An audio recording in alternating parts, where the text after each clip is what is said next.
그럼 이제 다 소개했나요? 네. 아, 이제 예수님을 소개하려고 그러는데, 예수님을. 네. 여러분을 이 자리에 이렇게 초대한 그 이유는 뭐냐면, 부활절을 그 어느 때보다도 좀 의미 있게 이렇게 맞이하고 싶어서 여러분을 초대했고요. 또 부활의 주님을 여러분들도 만나고 싶고, 저도 부활의 주님을 다시 한번 마음속에 영접하고 또 그 주님을 마음에 새기고 싶어서 오늘 같이 또 이렇게 부활절에 여러분과 함께 우리 주님을 만나는 그런 시간이 되고자 했습니다. 그리고 또 한 사람 한 사람, 우리 조금 전에 우리 같이 인사했지만 여러분 한 사람 한 사람이 정말 너무 귀해요. 너무너무 귀합니다.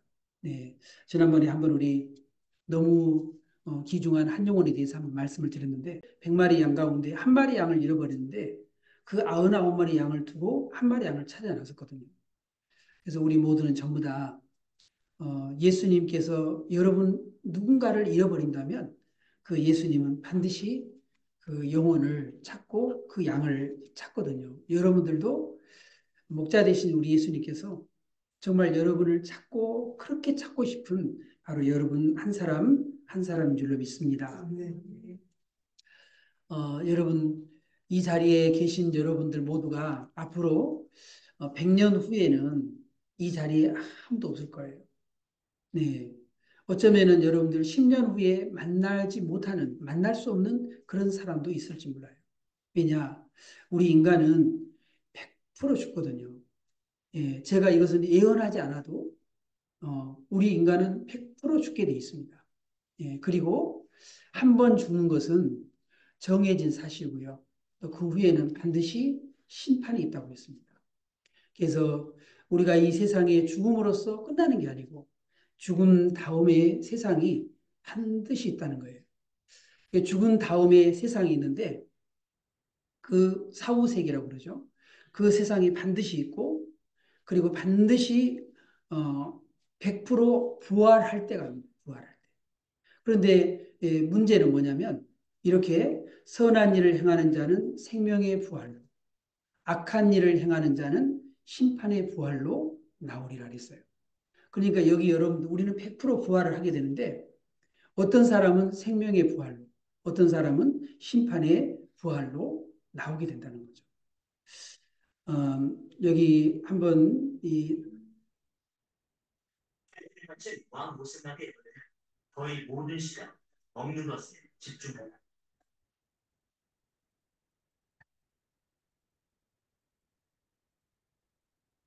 이제 애벌레라는 본성을 버릴 때가 된다.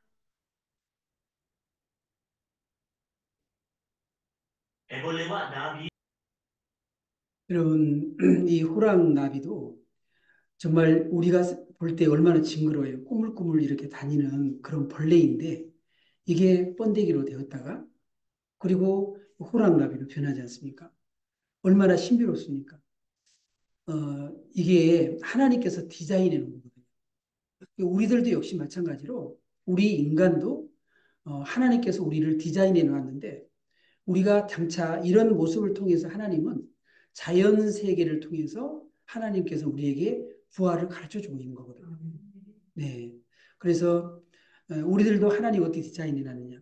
우리가 죽으면 그걸로 끝나는 게 아니라 우리의 사후 세계가 있고 그리고 반드시 부활할 때가 온다는 거예요.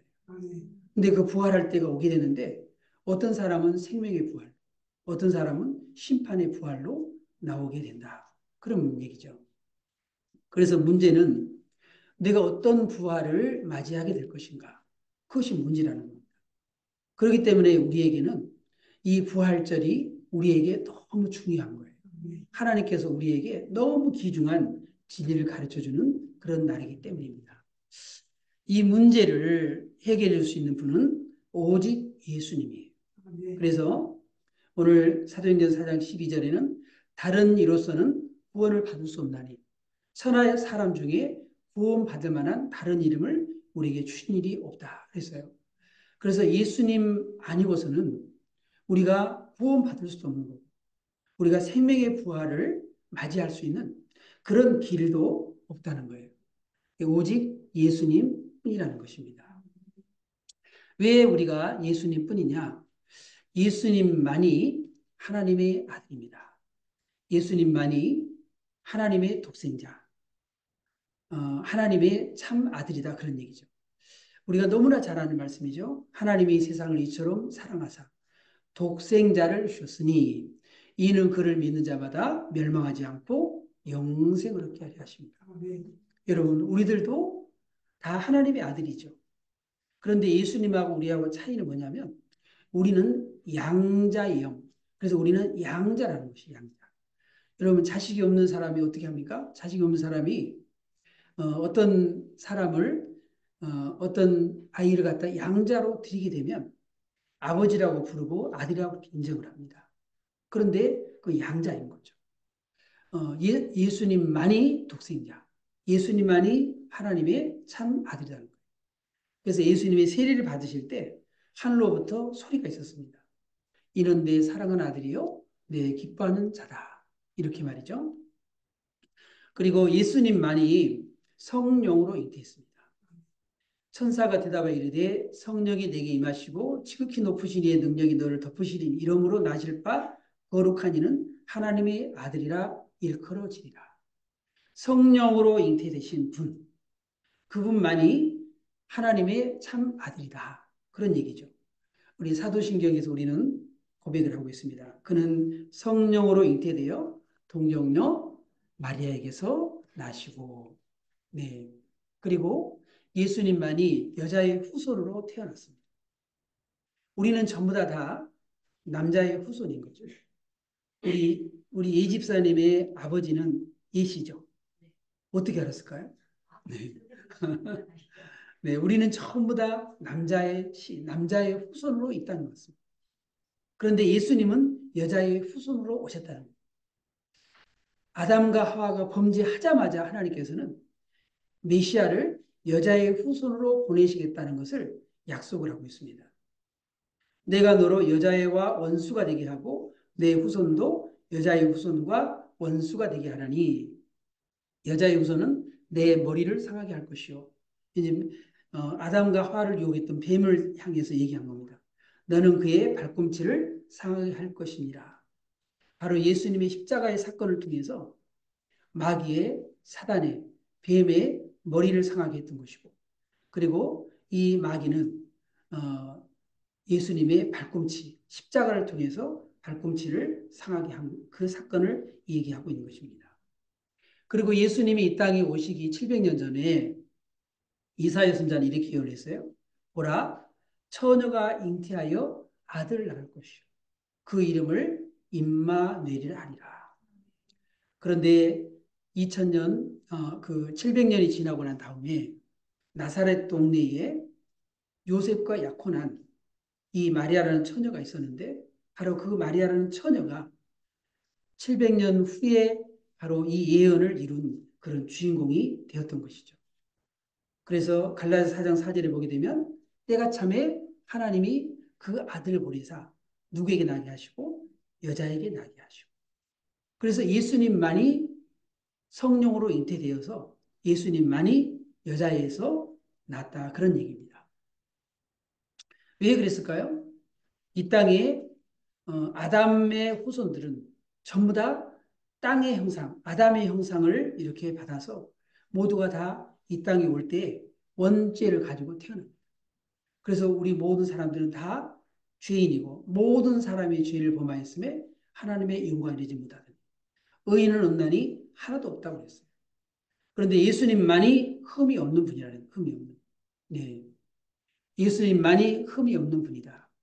히브리서 4장 15절을 보게 되면 그 예수님은 우리와 똑같이 시험을 받은 분이지만 죄가 없는 분이다. 그랬습니다.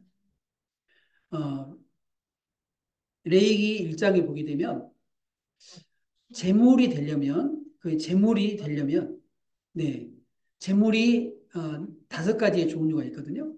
번제, 소제, 화목제, 속죄제, 속건제 5가지의 그러한 그 제사가 있어요.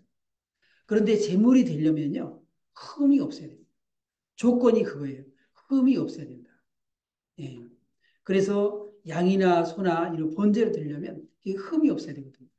그런데 여러분 우리 모두는 다 흠이 있습니다. 여러분, 우리가 제일 존경하는 사람 중에 누가 있냐면 다윗이 있어요, 다윗. 우리가 그렇게 존경하는 사람이지만 그 다윗도 흠이 있습니다. 이 땅에 태어난 모든 사람들은 모두가 다 흠이 있어요. 제가 여러분들을 위해서 내가 십자가에 매달려서 여러분의 죄를 다 사해 줄 수 있다면 제가 십자가에 매달리면 좋겠죠. 그러나 매달려도 소용이 없습니다. 왜? 저는 흠이 있기 때문에 그렇습니다.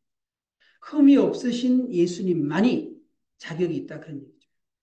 예, 그래서 예수님이 이 땅에 오셨을 때에 예수님에게 세례를 줬던 세례 요한이 예수님을 보고 그랬어요. 보라, 세상 죄를 지고하는 하나님의 어린 양입니다.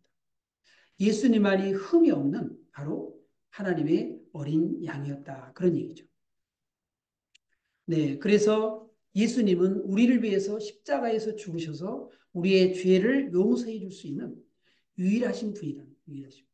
그래서 예수님만이 십자가에 죽으시고 부활하셨습니다. 마태복음 1장 21절에 보게 되면 아들 낳으리니 이름을 예수라 하라. 이는 그가 자기 백성을 그들의 죄에서 구원할 자이십니다. 그러니까 예수님이 이 땅에 태어날 때부터 예수라는 그 이름의 뜻, 그 이름이 담고 있는 것이 바로 구원. 우리를 죄에서 구원할 자라는 것이죠.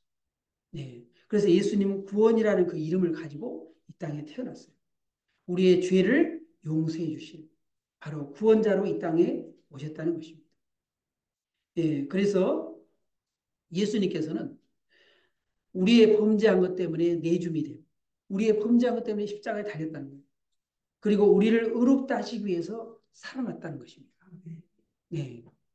여러분, 예수님이 만약에 십자가에 죽기만 하고 그리고 부활하지 못했다? 그러면은 우리는 의롭다함을 받지 못한다. 우리를 의롭게 할 수 있는 바로 그것이 바로 부활이라는 것이에요.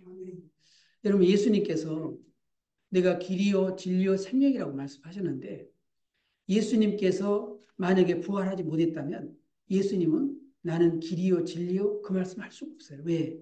예수님 말씀은 거짓이기 때문에. 그런데 예수님은 내가 길이요 진리요라고 얘기를 했거든요. 예수님께 십자가에 죽으시기 전에 내가 어, 대장들과 서기관들에게 고난을 받고 3일 만에 살아날 것이다 라고 예수님이 3번이나 얘기를 하셨거든요. 그런데 예수님이 부활하지 못했다면 여러분 예수님은 그 말씀을 누가 믿을 수 있겠습니까?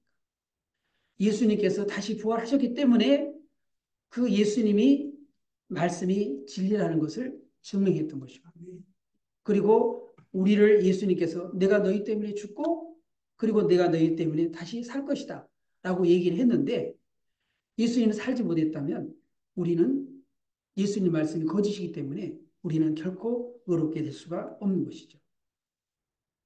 여러분 예수님만이 우리의 죄 때문에 십자가에 죽으실 것을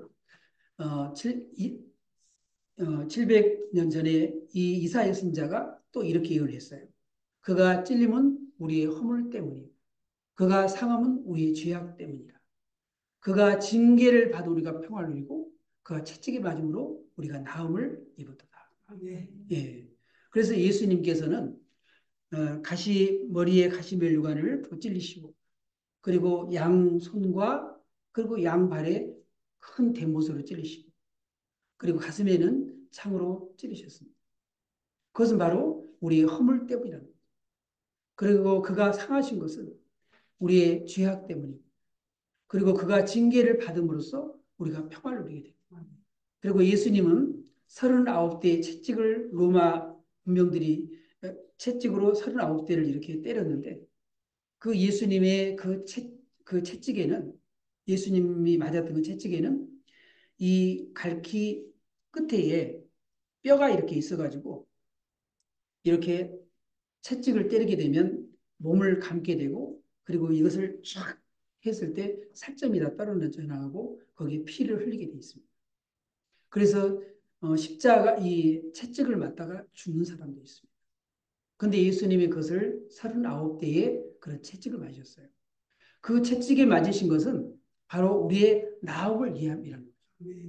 여러분 교회 다니는 사람들 중에 많은 사람들이 암병에서 또 그리고 많은 사람들이 뭐 수많은 그런 병에서 고침을 이렇게 받게 됩니다.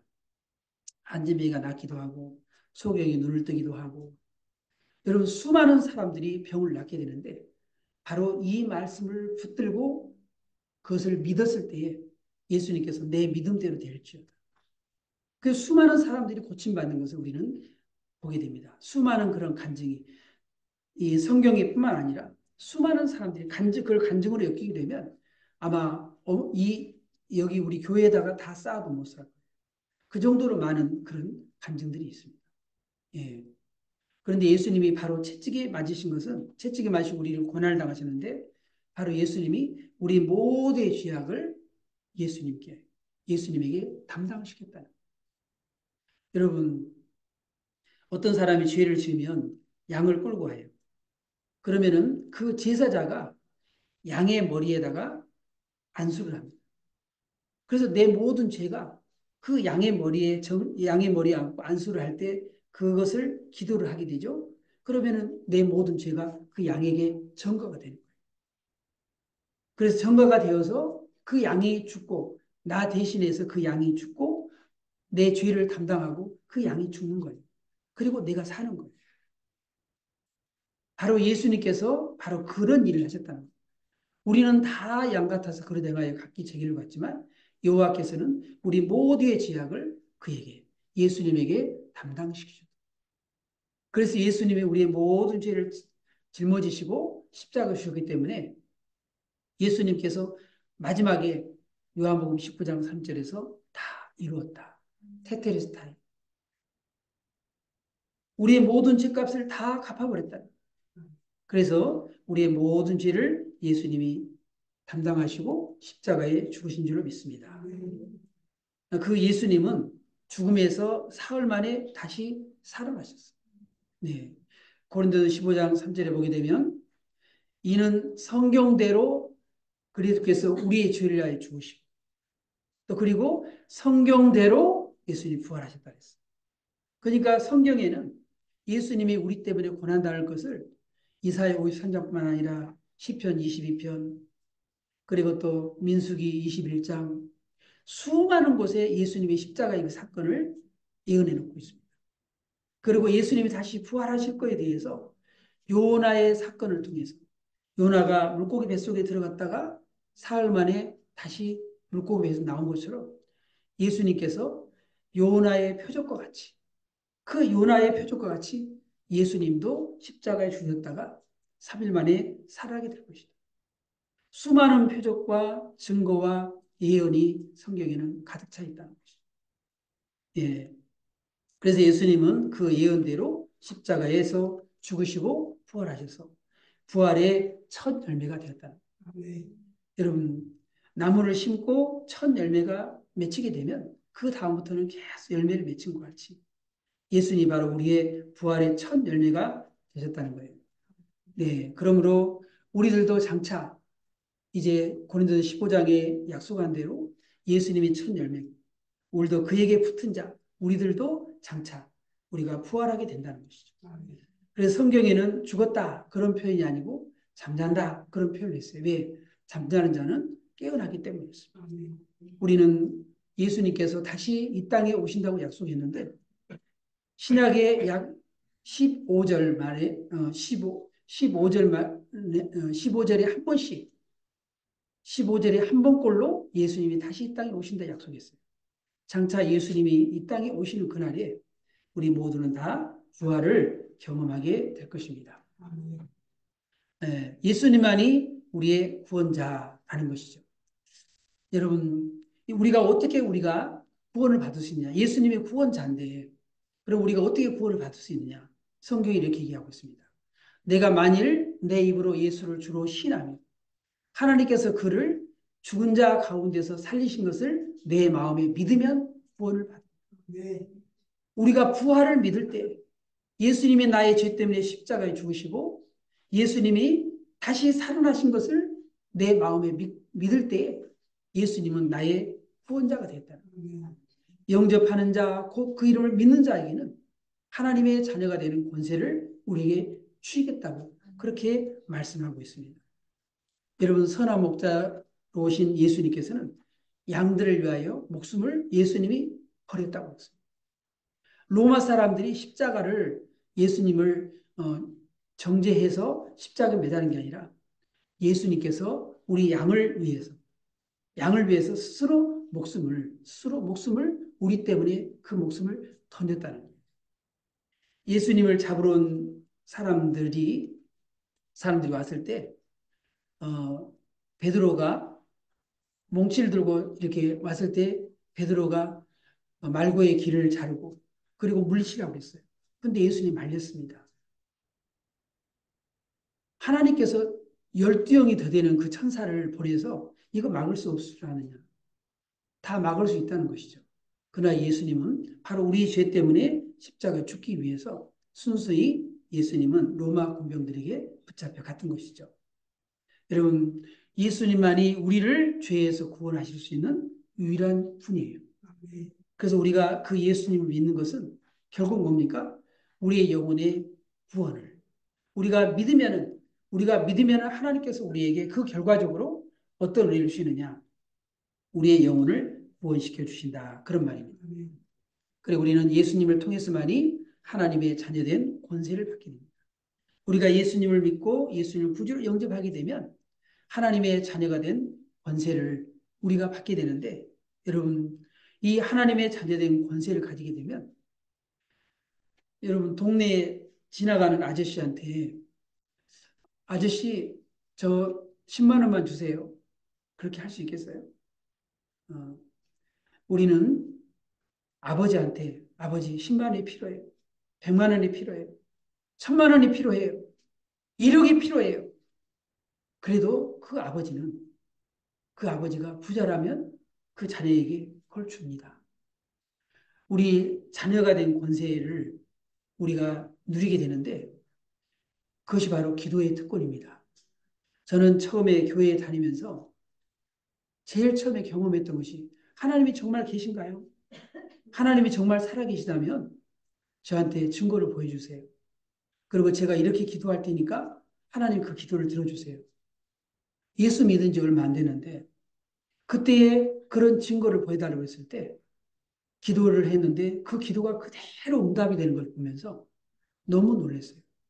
아니, 정말 저의 이 자그마한 기도를 하나님이 들어주신다는 걸 보면서 하나님이 정말 살아계시구나. 그러면서 수많은 그런 기도의 응답을 지금까지 받아왔습니다. 여러분, 우리 교회는 제가 올 때 봉천동에 2층에 상가에 자그마한 그런 교회였습니다.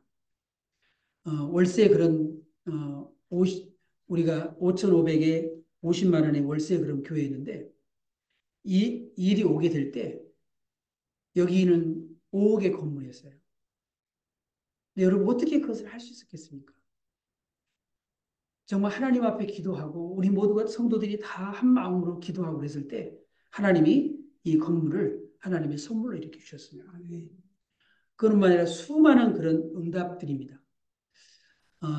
우리 교회에 차가 이렇게 있는데 그 차도 응답의 결과이고요. 지금 여기 이 75인치 TV가 있는데 이것도 역시 마찬가지로 하나님이 다 주신 선물들이에요. 하나님께서 놀라웠게 우리 교회에 채워주신 것이 많습니다. 수많은 하나님이 살아계신 그런 증거들을 이렇게 보여줬어요. 그리고 우리는 예수님을 통해서만이 영생을 얻고 심판을 받지 않는다는 것이죠. 우리가 예수님을 믿을 때 우리가 영생을 이미 얻었고 장차 심판에 이르지 않는다. 왜냐? 지금 사망의 생명으로 옮겼고 우리가 영생을 가지고 있기 때문에 우리는 결코 심판에 이르지 않는다는 것이죠. 여러분, 어떤 아이가 놀다가 쓰러져서 잠이 들었습니다. 그러면은 그 부모님이 그 아이를 보고 안방에다 뉘어놨어요. 그런 것 같이 우리가 잠자는 죽음이라는 것이 마치 엄마가 부모님이 그 아이를 밖에서 놀다가 쓰러져 있는 그 아이를 누워서 방으로 이렇게 한 것 같이 그리고 그 아이가 거기서 깨게 되겠죠. 우리들은 이 땅에서 우리가 영생을 가지고 있고 잠시 우리를 하늘나라로 옮긴 것뿐입니다. 그렇기 때문에 영원히 우리의 영혼은 영생하는 그런 존재로 하나님 우리를 디자인해 놨다는 것을 꼭 기억하시기를 바랍니다. 네. 이제 여러분, 왜 예수님 뿐인지 여러분이 깨달으셨다면 그 예수님을 여러분이 마음에 믿고 예수님을 구주로 영접하고 일생을 정말 행복하게 여러분이 살았으면 좋겠습니다.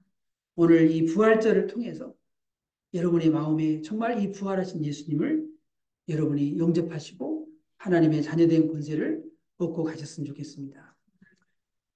예수님만이 우리의 죽음의 문제를 해결해 주셨습니다. 그리고 예수님을 통해서만이 우리가 심판의 부활이 아닌 그런 생명의 부활을 맞이할 수 있습니다. 그리고 예수님만이 우리를 이 땅에 보내신 하나님 우리를 사랑해서 우리를 사랑해서 보내주신 하나님의 독생자이십니다. 그리고 그 예수님이 하나님의 독생자 그 예수님 죄가 없으신 그 예수님이 우리 때문에 십자가에 죽으시고 부활하셨습니다. 예수님만이 우리를 죄에서 구원해 줄 수 있는 유일한 분이기 때문에 여러분이 꼭 예수님을 믿으시고 여러분이 모두가 다 하나님을 사랑하는 여러분 모두가 되어서